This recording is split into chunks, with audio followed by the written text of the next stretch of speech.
Good morning, everyone, and welcome to the Early Edge. A very happy Wednesday to all of you. Sorry about the volume issue there. This show, it's brought to you by BetMGM, the sports book born in Vegas.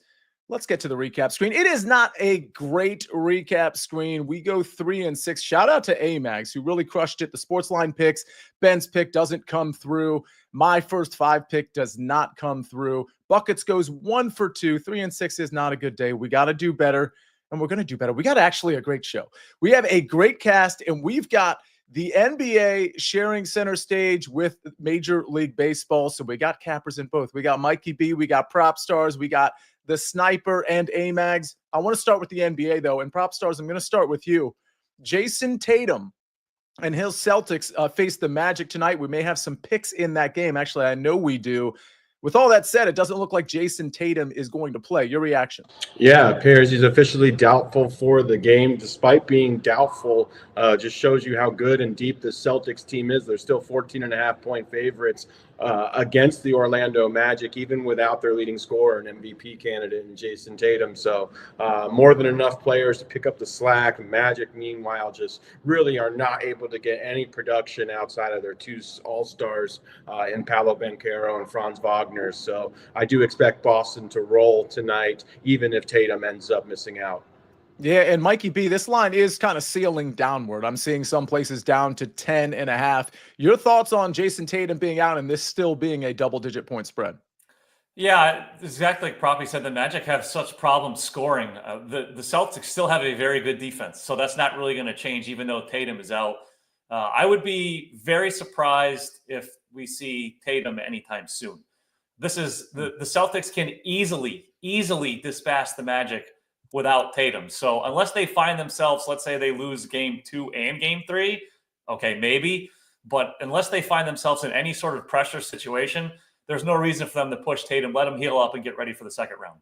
Man, you're that good when your star is out and you're still a double-digit point favorite against the playoff team. PropStarz, go ahead.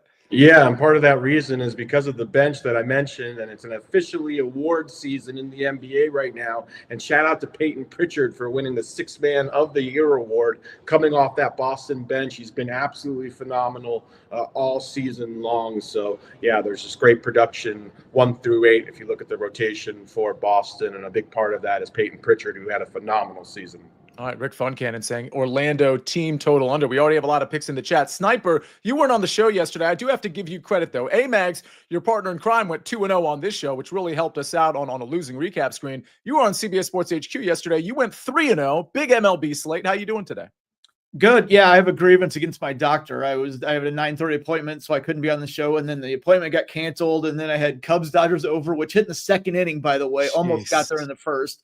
Astros to win at plus 100. They won. And then Bryce Trang scoring a run at plus 100. He scored. So 3-0. I just wish it would have been here. Fair enough. AMags, well, you went 2-0, which was very helpful to the team. It's a big MLB slate. What do you have? Like, what are we going prop-wise? Are we going to sides, totals? What are you doing today? Yeah, we're going to kick around a little bit of both. I'll have some more stuff in the Discord in a little bit, but I can kick it off right here if you want me to just go right into my picks here. Let's do it. Yeah, let's go into a couple MLB picks.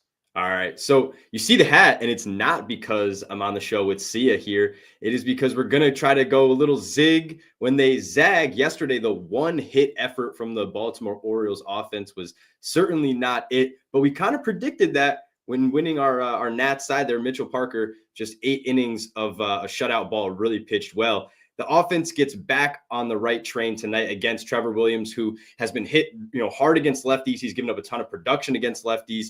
I think these lefties in this lineup tonight, especially guys like Adley Rutschman, I'm going to play him on the hit run RBI, but you got to get to it quick because the number is it's tanking a little bit. But, a guy that's been much better from the left side than the right side this year, a little bit contrary to last year. These lefty bats in this lineup tonight are going to do the work. And Williams hasn't lasted all that long in these outings. And what do we know about the Nats? The bullpen's tough. They have to throw 9 times here. The 9th, guaranteed 9th at bat for the Orioles, the away team. I like the team total over 4.5. And I got it on Caesars at a better price than it's out there right now for most of the market. Secondly, I'm just going to toss this one in because Bowden Francis has given up 5 home runs to lefties this year in a very short sample size. Yordan Alvarez, yesterday, he did not get the home run for us against Chris Bassett, that was my pick, but he still did go over the 1.5 hit run RBI. I think he does it again here tonight. This price is actually pretty shocking in my opinion. I think it should be at least like minus 140. That would be like my number where I'd say, okay, you know what, maybe we would start thinking about not, and I'd still probably press it at minus 140, minus 150, then no. Minus 125, I'm all for Yordan Alvarez today. Yeah, I think we have quite a few hits, runs, RBI props today, which should be really exciting. Stay tuned for Sniper's picks there. But we go Orioles team total over 4.5 at minus 133, and Yordan Alvarez over 1.5 hits, runs, RBIs. Steve Folkert says Astros money line minus 115. We got a lot of picks in the chat. We'll try to get to some of these. I noticed Randy Ortiz had a hockey pick. I might be pronouncing the name wrong. Actually, I wonder if we can pull it up. It was like Nishkinen. Plus 180 anytime goal scorer. I'll have to look at that name to see if I got it right. But let's toggle back and forth from MLB to NBA. We're going back to Boston, PropStarz, and we're looking at Derek White. Interesting, we're looking at an under here. Yeah, indeed. First off, love Derek White, one of the most underrated players in the NBA, exceptional on both ends of the court. He's really kind of that chemistry guy on Boston who's so valuable. But if we look at his splits with and without Tatum, his rebounds and assists stat lines remain almost identical. He averages almost the same amount of rebounds and assists with and without Tatum. He gets some additional field goals up, but his role is very much cemented for Boston, and he's the guy that just doesn't, frankly, pick up very many rebounds, and he plays perimeter-oriented basketball. So a 10.5 line is just massive for him. Typically, this line fluctuates between 7.5, 8.5, maybe at most 9.5. But if we look at the matchup against Orlando, not only do they play at the slowest pace in the NBA, they give up the fewest rebounds and assists as well, which shouldn't come as a surprise considering they play at a snail's pace. So a big number, which I don't think necessarily reflects his usage without Tatum in the lineup. So this is an easy fade for me. Love this spot, under 10.5 rebounds and assists for Derek White. All right, we're taking an under with Derek White. Let's see. We've got Nick Kurtz plus 560 for a home run. We have a golf question. By the way, Sniper, do you have any thoughts or AMags on Nick Kurtz hitting a home run today? I mean, it seems like the ballpark in Sacramento, not Oakland, and Sacramento seems very conducive to home runs. So, yeah, why not? AMags, any thoughts there? I mean, yeah, the ballpark makes sense. I think that's probably the main thing you look at. I was just looking up Kumar Rocker here real quick, but he's also had some rough outings, some good outings, up and down, a lot of variance. So we'll see if this kid can do it. I mean, plus 560. I probably would have thought it'd be a little bit better, but you're going on gut feeling more than anything. Yeah. Like, well, you'll see guys in their major league debut hit home runs. You will, because they get all excited and the hitters don't really know how to work them. So it can happen.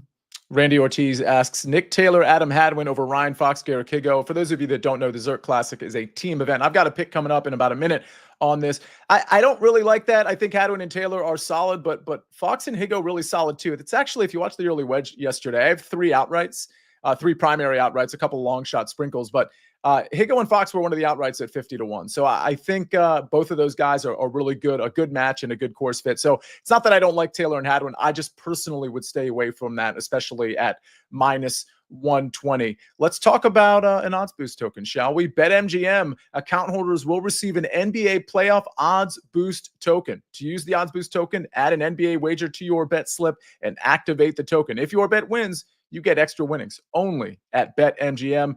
Before we go to a break and get to way more picks, I got to tell you, we got more SportsLine picks on sportsline.com. One of them is the Boston Red Sox money line, minus 130. I think some people in the chat were talking about this game. This one is courtesy of Matt Snyder. I noticed this line has moved. He put it in at 10 o'clock last night, so all of you got it then. It's minus 134 in some places, minus 140, minus 138 in other places. So I can't tell you what Matt would play it up to, but the line has moved, but it hasn't moved a ton. So again, you can still get minus 132, minus 134 at major books on Boston Red Sox money line.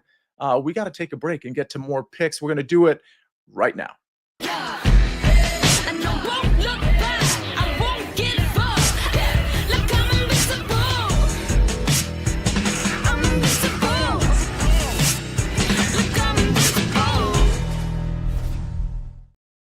We are back on the Early Edge, brought to you by BetMGM, the sportsbook born in Vegas. I'm going to go to golf. Now, this is a really interesting tournament. A lot of people don't like this tournament. They don't like the team event. There's not a lot of high-profile players outside of, well, the guys who won it last year. Shane Lowry, Rory McIlroy. You got Colin Morikawa. Some somewhat big names, Aaron Rai, Sahith Theegala.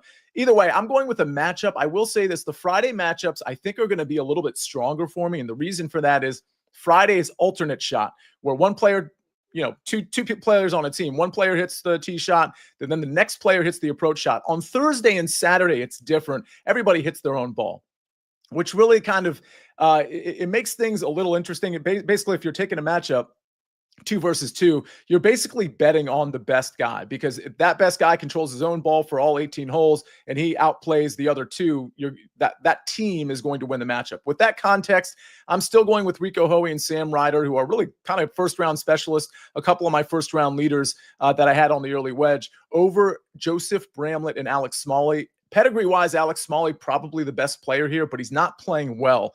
And Joseph Bramlett is not the caliber, in my opinion, of Sam Ryder and Rico Hoey. So I'm going to just ride Sam Ryder just in a birdie fest, piling up the birdies. Rico Hoey, really good tee to green specialist. And Alex Smalley kind of on a downward turn over the last month or so. Give me Hoey and Ryder -110 over Joseph Bramlett and Alex Smalley. All right, we got to go back to basketball. Mikey B, we're doing that with you. All right, so first up, we're going to do Jaylen Brown over 21.5 points at -114. We've been talking about Jayson Tatum being out. That's the big news going into that game. Now, Tatum only scored 17 points in game 1, but he took 22 shot attempts. Now, Brown only scored 16 points in that game, but that's mostly because he took just 14 shots. So you should see a lot more shot attempts in this game. In the 7 games that Brown played without Tatum this season, he averaged 22.9 points. And another stat you like here, Brown averaged 24.5 points per game at home this season. That's compared to just 19.4 points per game on the road. So higher usage rate here. We're going to take Jaylen Brown over 21.5 points.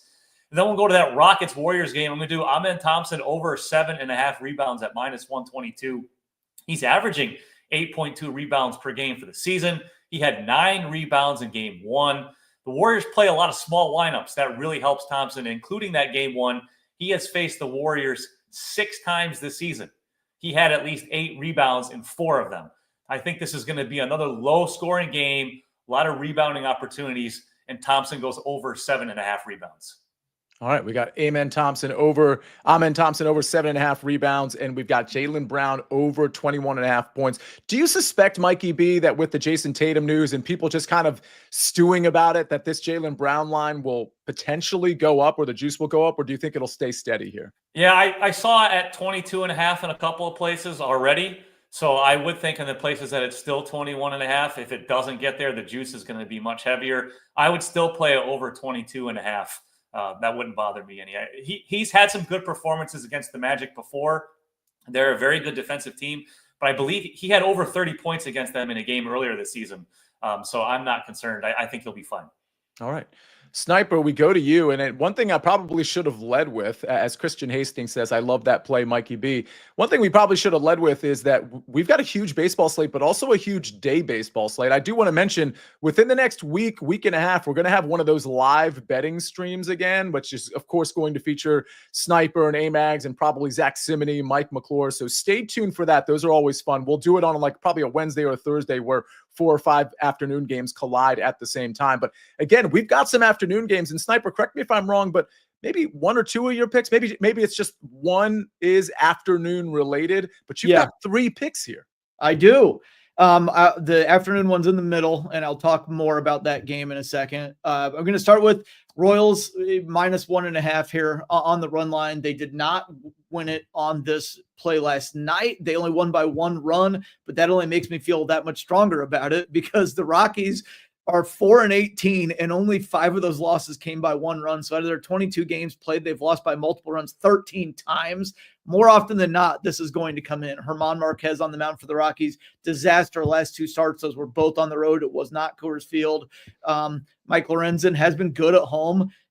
Since the Royals acquired him, the Rockies have a pathetic offense when they are away from Coors. So I really like this play. And I wanted to give a shout out to my dad here on this one, because last night he pointed out, hey, I parlayed the Royals and Twins. So what he's doing is loading up against the White Sox and against the Rockies. That's actually a pretty brilliant move, and it came in for him. So if you want to do that and want to just bet against both those teams, it looks like we're going to have two historically bad teams.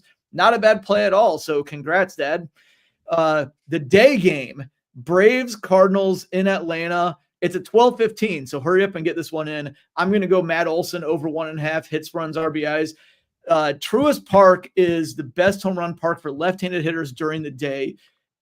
Atlanta, it's warm. It's a little muggy. There's going to be storms maybe around 3 o'clock, so they should get this in time. But it's a great environment for left-handed power. So Matt Olson, Ozzie Albies will be hitting from the left side. Michael Harris. If you go over to the Cardinals, Lars Nootbaar. If you like home run props, take a look at a left-hander in this game. That's a good spot. But I went with Olson. Last 7 games, he's 8 for 23 with a 348 average. A double in there, 3 home runs, 7 RBIs, 5 runs. He's really getting hot right now. I love the spot against Miles Michaelis. Olson's 4 for 12 with 2 home runs in his career against Michaelis. Also, a third one, we're going to the late game here. Corbin Carroll, it's 2.5 hits plus runs plus RBIs, but he has been that hot, and it's plus money. In his career against Taj Bradley of the Rays, he has a single and a home run. He's only faced him one other time. Bradley against Arizona last time, 8 hits, 7 runs allowed in 4 innings. And again, Carroll, absolutely on fire right now. If there was MVP voting right now, he would be top 3 in the National League behind Tatis, along with Kyle Tucker. He's been amazing. He destroys the ball at home. It's one of the best hitter environments in the league. He's in a good lineup spot, et cetera, et cetera, et cetera. I love Corbin Carroll in this one, so we're going over the 2.5. All right, a lot of picks, and we've got a lot of questions in the chat for you, AMags and Sniper.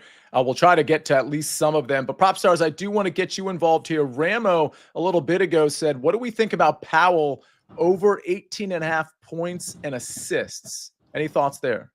Low line, certainly. Should be a better game environment. Yeah, I don't mind that. Mikey B, any thoughts there?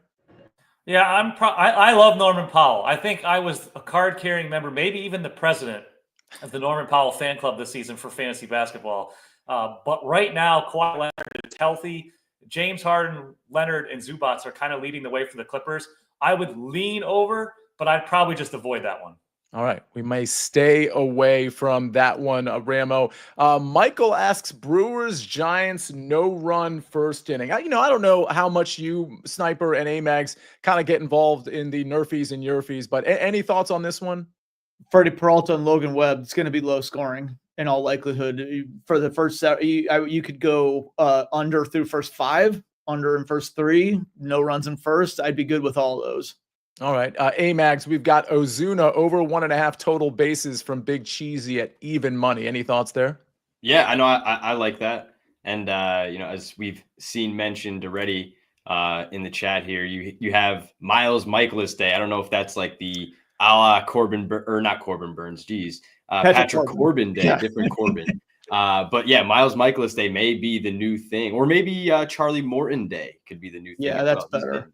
So it's interesting because didn't Corbin get a W yesterday for Texas? He got that win, right? Maybe. I think he got credit for the win. It was the contract with the Nationals that was the albatross. So he just needed to escape. He did get the win. He's 2-0. And for the record, get bit by a spider, and then ever since he's been awesome. Did you see that story? No, that's a real story. He got bit by a spider. The real life Spider-Man. Yeah. I'm 0-3 on first 5s this year, but as soon as I saw Michaelis was pitching, I was like, I'm in. I'm back in quickly. And then I saw it's like Bryce Elder's pitching for the Braves, which is fine, even though that's not really fine. I'm just trying to fade Michaelis at the end of the day, but the line was, the juice was crazy. It was in that -160, -170 range, and I couldn't justify like laying a half a run on the first 5 or even the full game, anything like that. Ozuna home run, says John, at +310. Let's see.